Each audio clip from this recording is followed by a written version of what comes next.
अस्सलाम वालेकुम मेरे प्यारे भाइयों, मेरी प्यारी बहनों। अल्लामा नासिर मदनी साहब किसी तारुफ के मोहताज नहीं है। टिकटॉक मौलवी के नाम से मशहूर है और पता नहीं उनकी कितने अलकाब हैं। लोग बड़ी मोहब्बत करते हैं उनसे। तो उनके बारे में हमारे एक साथी ने एक वीडियो भेजी जो उन्होंने एक यूट्यूब चैनल को इंटरव्यू दिया है और फिर एक मौलवी साहब उस पर शदीद तनकीद कर रहे हैं। तो वो दोनों वीडियोस आप लोग देख लें, उसके बाद इंशाल्लाह बात करते हैं। तो पहली वीडियो जो नासिर मदनी साहब की है वो ये है। पहले तुसी बरेलवी सो, हुन तुसी अहलेदीस हो। नहीं, देख मेरी बात सुने, मैं ये लफ्ज पाकिस्तान में लोगों के ज़हनों से निकाल रहा हूँ। अच्छा, हाँ। तो ये जो लफ्ज आपने बोले मेरे मुंह से नहीं सुनेंगे। मैं नहीं, लोगों को बस लोग कहें, वो लोग कहें, मैं लोगों को ये बता रहा हूँ, मैं लोगों को ये बना रहा हूँ कि सुप्रीम कुरान, सुन्नत व आले मोहम्मद। एक आप यानी कि बैनुल मसालिक आहंगी की तरफ आप बात लेके जाना चाह रहे हैं, जो जिसके लिए आपको किरदार अदा करने की वो बहुत करता हूँ और मेरे बारे में मशहूर है। मैंने दरबार पे पिछले साल खिताब किया कैम साई फैसलाबाद। फिर मैं जितने मसालक के लोग हैं मैं सरदारों के घरों में जाकर अभी आपके साथ वाकया हुआ, सबने आपके घर पे आके आपके साथ हर मसलक का वफद मेरे घर पहुंचा, बल्कि ईसाई पहुंचे हैं, मसीह हजरात नासिर मदनी साहब की वीडियो आप लोगों ने देख ली है। अब वो जो दूसरे मौलवी साहब है जिन्होंने शदीद तरीन तनकीद की है और उस वीडियो को चलाने से पहले मैं आपसे माजरत कर रहा हूँ, वो वीडियो अगर आप देखें सही एक बार के हजरत फरमा क्या रहे हैं। इंतहाई अफसोस और दुख का मुकाम है, एक भांड गंजर और कुत्ती का बच्चा नासिर मदनी, उसने एक चैनल यूट्यूब सच बात के ऊपर किसी एंकर ने इससे पूछा कि आप ये बताएं कि आप बरेलवी हैं कि अहले हदीस हैं। उसने कहा कि मैं अहले हदीस लफ्ज को अच्छा नहीं समझता और मैं अपनी जुबान से ये लफ्ज अहले हदीस नहीं अदा करना चाहता। और उसने कुत्ते की तरह आगे ये भी बक बक की है, हाउ हाउ, जिस तरह कुत्ता भौंकता है इस तरह वो भौंका है।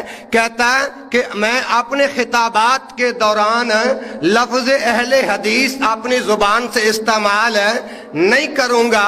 हम कहते हैं कुत्ती के बच्चे, किसी कुत्ती की नस्ल, तुझे ये नहीं पता कि हमारे असलाफ ने इस लफ्ज अहले हदीस के ऊपर अपना तन मन धन जाने कुर्बान करवा दी है और तूने लफ्ज अहले हदीस को समझा क्या है।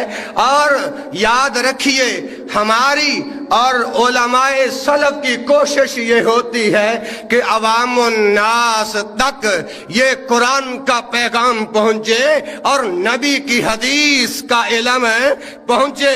आज तुम लोगों के दिलों के अंदर ये लफ्ज अहले हदीस निकालना चाहते हो, ये लफ्ज अहले हदीस निकालना चाहते हो। जो दूसरी वीडियो में मौलवी साहब है ना, इनका तो खैर मैं नाम भी नहीं जानता हूँ। एक साथी ने कहा कि आरिस भाई ये देखो किस किस्म की बातें हो रही हैं, क्या ये बातें मिंबर रसूल को ज़ेब देती हैं।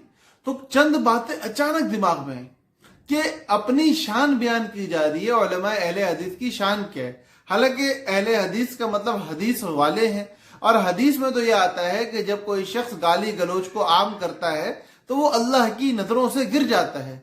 तो खुद को हदीस वाला भी कह रहे हैं और अल्लाह के नबी की हदीस के हवालाजात के हवाले से खुद को मजबूत भी कह रहे हैं और फिर गालियां भी दे रहे हैं। फिर दूसरी तरफ अल्लाह के नबी सल्लल्लाहु अलैहि वसल्लम की हदीस है कि बदतरीन है वो आदमी जो अपने माँ बाप को खुद गाली दे। तो सहाबा ने पूछा कोई अपने माँ बाप को कैसे गाली दे सकता है? तो फरमाया कि वो तुम किसी और के माँ बाप को गाली दोगे तो पलट के वो तुम्हारे माँ बाप को गाली देगा, तो दर हकीकत तुमने खुद अपने माँ बाप को गाली दी। तो अब खुद सोचो और इस बात की फिक्र करो कि अपने माँ बाप को गाली, यार किसी की माँ को मिंबर रसूल पे बैठ के इतने शदीद गंदे और घटिया किस्म के अल्फाजों से मुखातब करना, अल्लाह पाक पनाह में रखे हर मुसलमान को इस किस्म के अजीम गुनाहों से। एक मस्जिद है, फिर मिंबर रसूल है, फिर मनसब खतीब का है और उसके बाद अल्फाज ये इतने ज्यादा बाजारी और गंदे अल्फाज। अफसोस हुआ, शर्म आए सुनते हुए।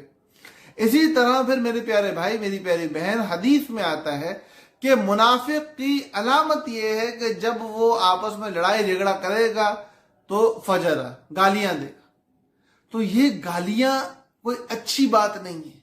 अगर कोई किसी को गाली दे के अपने आप को तुर्रम खान समझ रहा है तो वो बहुत बड़ी गलती पे है। علامہ ناصر مدنی صاحب نے جو کچھ کہا اس کے بارے میں چلو جی مسلک کا اس کے حوالے تک کچھ بھی موقف ہو، لیکن امت مسلمہ اس میں بڑی خوش ہوئی کہ یار اجتماعیت کی بات کی، محبت کی بات کی، پیار کی بات کی، دلار کی بات کی، دوستی کی بات کی، ایک دوسرے کے ساتھ باہمی ہم آہنگی کی بات کی۔ صحابہ کا مزاج یہی تھا۔ نبی کریم صلی اللہ علیہ وسلم کی تعریف اللہ نے کیا فرمائی ہے کہ اللہ کی رحمت سے آپ ان کے لیے نرم پڑ گئے، اللہ کی رحمت سے آپ ان کے لیے نرم پڑ گئے۔ اگر آپ سخت روح ہوتے، ترش روح ہوتے تو یہ آپ کے اطراف سے بھاگ جاتے۔ سختی سے یہ دین کے اندر جو ہے نا بہت بڑی بڑی خرابیاں پیدا ہوتی ہیں، آپسی تعلقات بگڑ جاتے ہیں۔ ہمارے نبی کا مزاج نرم تھا، ہمارے دین کا مزاج نرم ہے۔ ہمارا دین شروع سے لے کے اب تک جو پھیلا ہے، جو پروان چڑھا ہے، وہ نرمی سے چڑھا ہے۔ تو اس لیے خدا کے واسطے وہ تمام تر علماء وہ جو اس قسم کی حرکات میں مبتلا ہیں کہ ممبر رسول پہ بیٹھ کے کسی کی ذات پہ شدید تنقید کرنا، گالیاں دینا اور اس کی ماں بہن کو مسجد کے ممبر پہ بیٹھ کے ننگا کر دینا، تو یہ کوئی اچھی روایت نہیں، یہ نبی کا طریقہ نہیں۔ کفار میرے نبی کو جب ممبر پہ دیکھتے تھے تو ان کے منہ سے جھڑتے پھولوں کو لے کے ایمان والے بن جاتے تھے۔ ہمارے نبی کے صحابہ کو جب دیکھتے تھے تو ان کے منہ سے جھڑتے پھولوں کو دیکھ کے ایمان والے بن جاتے تھے، اور ہمارے منہ سے جب یہ کانٹے جھڑتے ہیں نا تو اپنے بھی راستے کترا کے چلے جاتے۔ تو اس لیے مولانا آپ سے بھی یہ گزارش ہے کہ خدا کے واسطے اگر میرا پیغام آپ تک پہنچ رہا ہے تو اس گندی زبان کو ترک کر دیں، یہ ایک عالم دین کے ساتھ شعبہ نہیں دیتی ہے۔ انما یخشى اللہ من عبادہ العلماء، اللہ سے ڈرنے کا حق ادا کرنے والے علماء ہیں، اور جب علماء اس طریقے کے ہوں گے تو وہ علماء حق نہیں ہوں گے۔ ان لوگوں کے بارے میں یہ کہنا کہ یہ حق پہ جان دینے والے لوگ ہیں، ہمارے لیے جان دینے کے نعرے لگانے بڑے آسان ہیں، لیکن حقیقت یہ ہے کہ ہم لوگ اپنے اندر عمل سے خالی ہیں۔ اللہ پاک ہمیں شعور دے، سمجھ دے، سنت کی محبت دے۔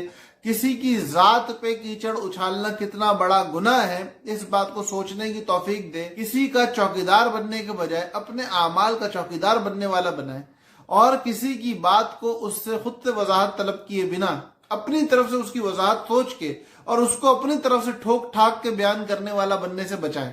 اللہ پاک ہم سب کا حامی و ناصر ہو۔ السلام علیکم ورحمۃ اللہ وبرکاتہ۔